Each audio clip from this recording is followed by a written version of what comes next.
Welcome back to the channel, guys. We got a fun video for you in store today. Some things that we've made using simple paracord. You guys know we love fishing.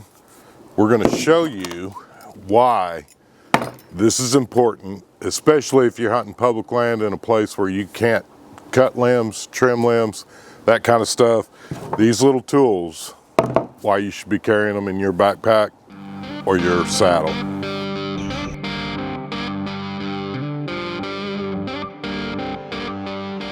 We're going to throw the saddle on and climb up in this tree. We're going to pretend that we're hunting public land in an area where you can't cut limbs, and I'm going to show you how these tools become really useful. We're setting up our 60-yard range right now. If you guys haven't watched that video, I just recently posted a video on making a backstop for a 60-yard range here at the house.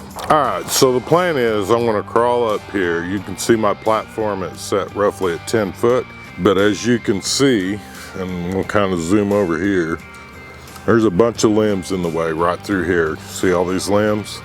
Now look down there. I'm going to zoom you in so you guys can get a better view.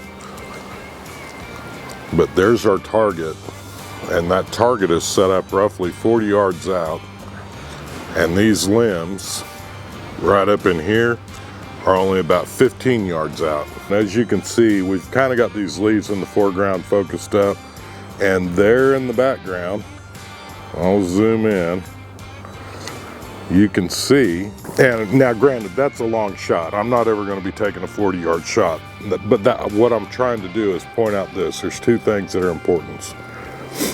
This is why I won't shoot over 30 yards, because in between me and that target, there's another limb. I'm going to see if I can get this thing to focus it on it, and I don't know that I can because it's such a small limb.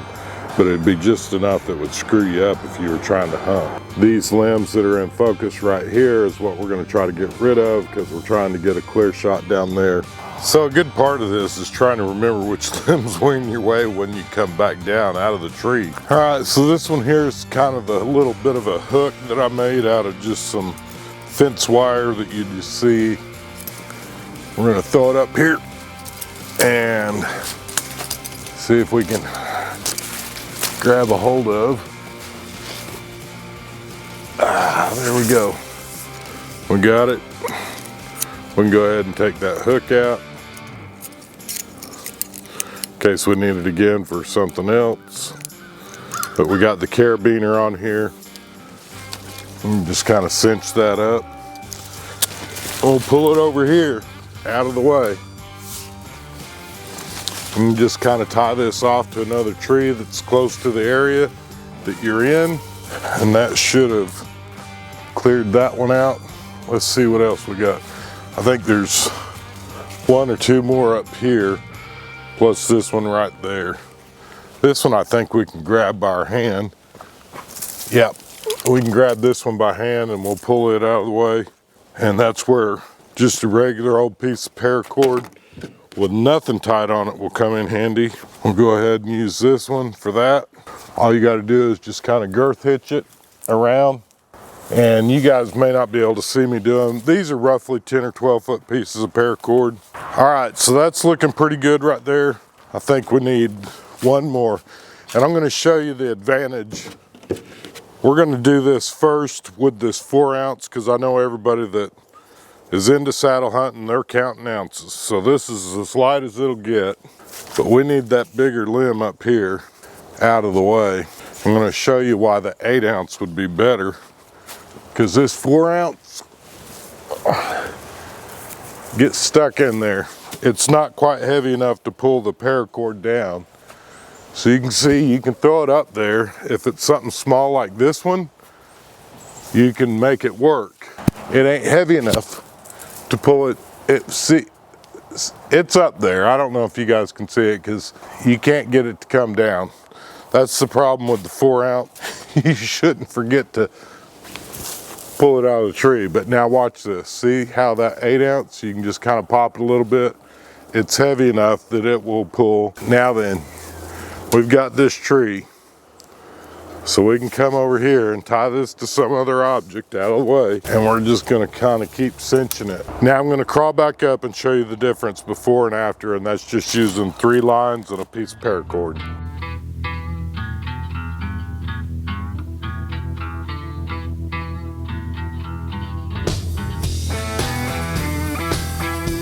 All right, so here we are, we're back in action, and that's what it looks like when it's been cleaned up. We've got all those limbs pulled out of the way. We didn't break the law, we didn't cut anything. There is one tiny limb, I don't know if this camera is going to pick it up or not, that could actually be grabbed by another. All right, so as you can see, we've got a couple of tiny limbs that are still in the way that would easily be able to be picked up by an extra little paracord or whatever. Maybe even a couple of those dead ones, they might even break out if you get actually latched it and kind of broke on the deal. But the biggest deal for this video, I wanted to be able to show you guys how a couple of pieces of paracord would actually clear up your shooting lane to where you could make a shot. If we had a deer or something that showed up over here, that would actually be really, really sweet.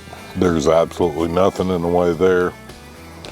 And then again, that's a 45-yard shot way back there. It's not a shot I would ordinarily make or take while hunting because there's too many variables. We're right at 10 feet up, and the platform is 8 to 10 foot up in the air.